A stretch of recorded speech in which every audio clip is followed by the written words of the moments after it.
विपक्ष बात नहीं सुन रहे हैं, लेकिन आपको ज्ञात होगा कि कल कार्य मंत्रालय में एक विषय पर चर्चा हुई थी जहां माननीय विपक्ष के लोग भी वहां उपस्थित थे और वो विषय था आज के दिन राज्यपाल महोदय के यहाँ जाना, और इसके लिए पत्रकार के द्वारा भी आग्रह किया गया है अध्यक्ष महोदय।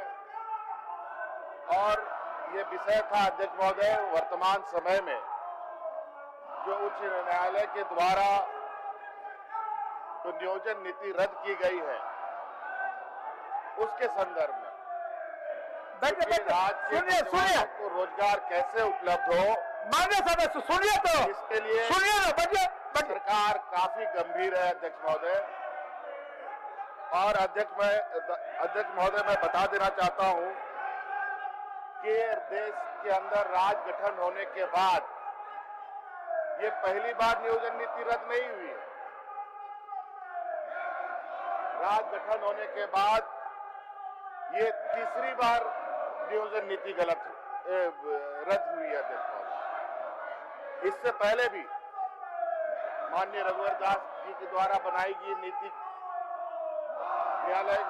उच्च न्यायालय द्वारा निरस्त किया गया।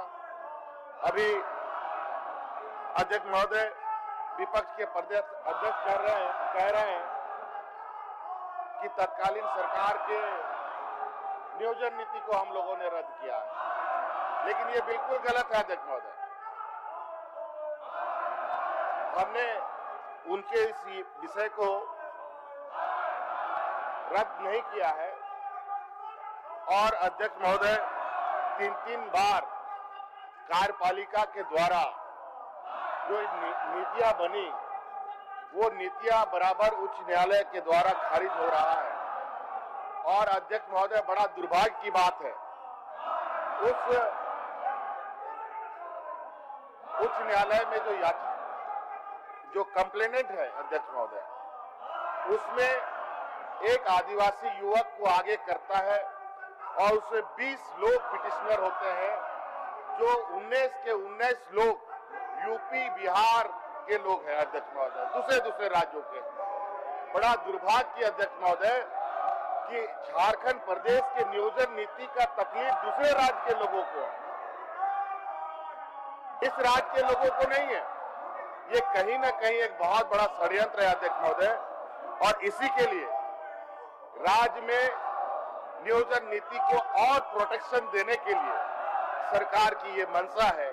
और इसीलिए हम लोगों ने 3rd 4th ग्रेड में स्थानीय लोगों को नियोजित करने के लिए जो 1932 का जो खतियान आधार बनाया है, इसको 9th शेड्यूल में डालकर और मजबूती कवच देखने का हम लोग की मंशा है अध्यक्ष महोदय।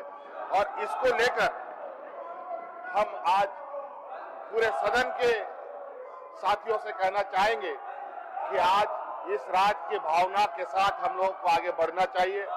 यहाँ के नौजवानों को कम से कम 3rd 4th ग्रेड में यहाँ के मूलवासी आदिवासियों को उसको जगह मिले, और इसको लेकर राजभवन में राज्यपाल महोदय से हम लोग आग्रह करें कि जो हम लोगों ने नियोजन नीति स्थानीय नीति बनाई है उसको अविलंब केंद्र सरकार को भेजे और केंद्र सरकार में मुहर लगवाने का उनका भी प्रयास हो और हमारा इस सदन के तरफ से प्रयास हो। इसके लिए कल हमने आग्रह किया था कि आज पूरा सदन और इनका भी सहमति था अध्यक्ष महोदय, लेकिन रात भर में क्या इनके बीच में खिचड़ी पका ही हम नहीं कह सकते अध्यक्ष महोदय।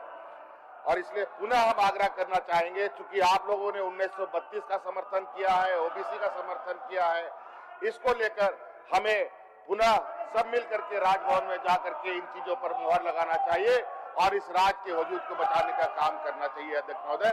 और मैं विपक्ष के साथियों से आग्रह करूंगा कि आज 3 बजे का समय, 3:30 बजे का समय हमें राज्यपाल महोदय ने दिया है, उस पर आप सभी साथियों का भी स्वागत है। आप लोग भी साथ चले तो और राज्य के नीतियों और यहाँ के नौजवानों के भविष्य को बेहतर बनाने में हम कड़ी भूमिका निभा सकते हैं। धन्यवाद। माननीय सदस्यगण, पंचम झारखंड विधानसभा के 10वीं शीतकालीन सत्र में मध्याह्न भोजन की व्यवस्था माननीय सदन नेता की ओर से की गई है। अरे इसको भी तो सुनिए माननीय सदस्य, इसको भी तो सुनिए, इसको सुनिए, सुनने लायक बात है, ये सुनने लायक बात है। माननीय सदन नेता की ओर से की गई है। आप सभी माननीय सदस्यगण, सभी पक्ष और विपक्ष उसमें सादर आमंत्रित हैं। माननीय सदस्यगण, सभा की कार्रवाई बुधवार दिनांक 21 दिसंबर 2022 11 बजे पूर्वाह्न तक के लिए स्थगित की जाती है।